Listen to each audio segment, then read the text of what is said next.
Hoy pare, pakinggan niyo ako. Nagbabalik po ang remote control. Danton Remoto ay nag-text yung ating business development manager, no? Si Chris Tan. Pauwi. Nanggaling na naman ba ito ng practice para sa MVP Olympics dahil member siya ng bowling team. Oo, ang galing naman ni Chris talaga naman. Ano ba ang sinabi ng lola?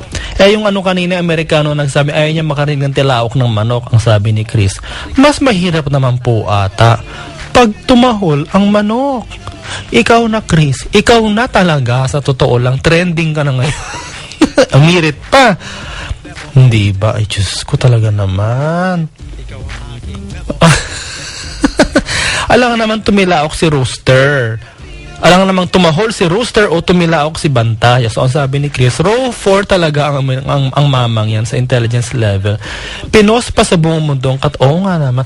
Ako po sabi ko sa mga estudyante ko, pag di nyo lamang sagot, manahimik na lang kayo. O kaya tanongin nyo, Mr. Remoto, I do not know that. Pag tinanong ko sa station, I'm sorry, Professor Remoto, I don't know the answer, but I look for it next time. Okay, pwede naman yan. Kaysa mag-iimbento ka pa ng ganyan. Nagtrabaho ko sa isang foreign development corporation. Nakasusungit talaga nitong mga putina, itong boss ko. Tsaka lang sa nakasimangot, yung ilong nakaganyan, no? Yung parang, para sa mga taga-radyo ngayon, yung parang, tingnan ninyo, ang sarili nyo, parang nakaamoy kayo ng ipot ng manok, no? Yun ang pinapakita ko sa TV ngayon, ganito, oh. Lagi nakasimangot ang aga-aga, no? Pero hindi ko nasabihin ko anong rasa sa Europa yan, no? Tutunan ko lang sa kaila, sabi nila, Mr. Remoto, you always need to be very precise and efficient. No, alam niyo anong rasa siguro yan. Precise, efficient, and don't guess the answers. If you do not know, you tell us. Ganon. Sige na nga. 3 months lang ako, umalis na ako, bumalik ako sa United Nations. Uli, doon naman, ibang mundo naman. Doon naman, hindi corrupt ang GMA government. It has problems with democratic governance and transparency. Yan ang diplomatic world. Puro kachorbahan. And speaking of words, kasi words have meanings, no? Kaya yung mga aktivista natin, ginagamit ang mga salita na may double meaning. Tulad ng noy-noying. Dati may planking, higa lang yung mga bagets dyan, no? Higa-higa ng ganyan. Hindi naman isang oras yan, 10 seconds, 30 seconds, maximum 1 minute, 2 minutes to show protest. Parang bagong paraan ng protesta. Ngayon naman daw, noy-noying, nakahiga lang ng ganyan, o di-demonstrate natin, nakaganyan lang daw, no? Kaganyan, walang ginagawa. Yung parang ang reference po niya na alusyon ay si Juan Tamad na naghihintay bumagsak yung bayabas na hinog sa kanya nakangangang bibig. Or noy-noying naman daw, parang kumukuya-kuya-koy. Hindi ako nagsabi nito, ha, yung mga bata, mga pasaway na mga aktivista. O yan, sino ba yan? Yung mga nagsumali doon sa masinalihan nila. Yung kahapon tinawag na transport caravan. O tinawag naman ng Malacanang na strike, no? Ibig sabihin ng noy-noying in English, procrastinating, being idle. Sa Tagalog, tamading. Juan Tamad. Kasi ang konteksto po nito ay kahapon, sinagot ito ni mahaba yung kanyang title, pero sabihin natin Communication Secretary Sonny Coloma. Hindi naman daw tamad si President Noynoy. May sakit lang siya the past few days. Marami na siya nagawa sa disaster, mahaba ito, DRRCCA. What does it mean? Disaster Risk Reduction and Climate Change Adaptation. DRRCCA. Marami na raw nagawa si Noynoy dito. Sabi ni Commissioner Secretary Sonny Coloma, kasi ito pong event po ito ay press conference on the environment na pinatawag sa Quezon City Hall ng ating senadora sa Loren Legarda, no? Loren Legarda. Kasi nga, uso na naman ngayon ang topic nito, di ba nga naman si Mig Zubiri may advertisement na nga rin kung saan na siya isang eco warrior.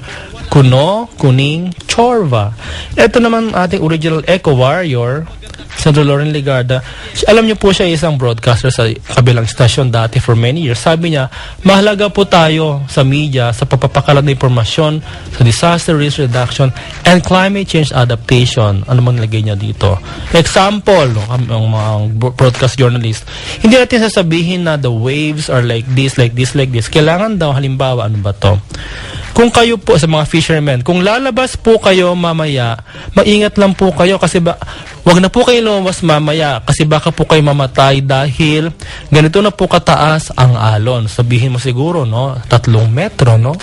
Sinlaki na po ng bahay ang alon. Kasi mahirap naman tayo mga Pinoy, hindi naman tayo magaling sa mga 1 metro, 3 metro, magko-convert ka pa sa feet. Sinlaki na po ng bahay ninyo ang alon. Yan medyo graphic, visual, imaginative, no?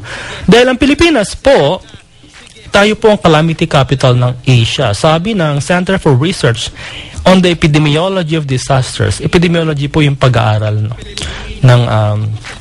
ng mga kausa, no? Tayo po last 2011, 333 disasters hit the country at namatay 1,430 Filipinos ang natsugi, nategi, deadball sa disasters. Kaya hindi po na tayo dapat naghihintay lang disasters, no? Dapat po tayo ay alam natin disaster risk reduction. Binabawasan po ang risk, no, sa disaster, at nag-a-adapt na po tayo sa climate change dahil butas na po yung ozone layer. Ito po yung parang balat na nakabalot po sa earth, no, sa ating mundo. May butas-butas na po yan dahil po sa mga carbon emissions, no, yung galing sa inyong mga diesel na mga sasakyan, sa mga aircon, sa mga air conditioner, sa mga refrigerator, no, nabubutas-butas na po yung kaya madaling uminit. Mas mabilis ang pag-ano ng bagyo sa dagat Pasipiko, mas mabangis sa mga bagyo at out of season. Saka naman nakakita ng Disyembre na bumabagyo pa only in the last 5 years. So ito po, disaster risk reduction and climate change adaptation dapat na po natin gawin. What do the facts show? Pinoy administration, sa totoo lang, medyo mabagal po talaga rito. No? Meron na po tayong Republic Act dito sa DRR and CCA. Matagal po nagawa yung IRR or Implementing Rules and Regulations. At mas matagal pa po siya na i-implement, no? Kasi pag wala pong IRR, Implementing Rules and Regulations, yung batas po, batas lang po siya. IRR, ito po nakatalaga ang mga dapat gawin. Wala pa puro may mga summit lang sila. Wala pa ring concrete plan of action. Yan, 11:10. Pinangako ko kanina yung kanta galing kay Kule Desma. So narito na po ang kantang Ako Ay Pilipino kay Socorro Kule Desma na birthday ngayon ni Ate Ku. Released 1994. Ako Ay Pilipino in Super Sounds 1. Super Sound sa remote control sa Radyo 5, 92.3 News FM at Aksyon TV.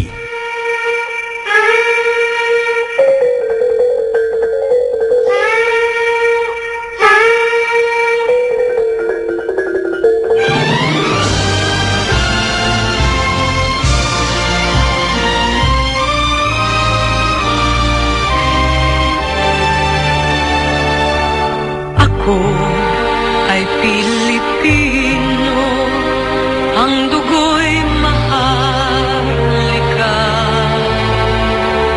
Likas sa aking puso at hikain kay kanda. Sa Pilipinas na aking bayan, lantay na perlas ng silanganan, wari na dito ng kayamanan ng may kapal. Ika'y sa'king talino, sa mabuti lang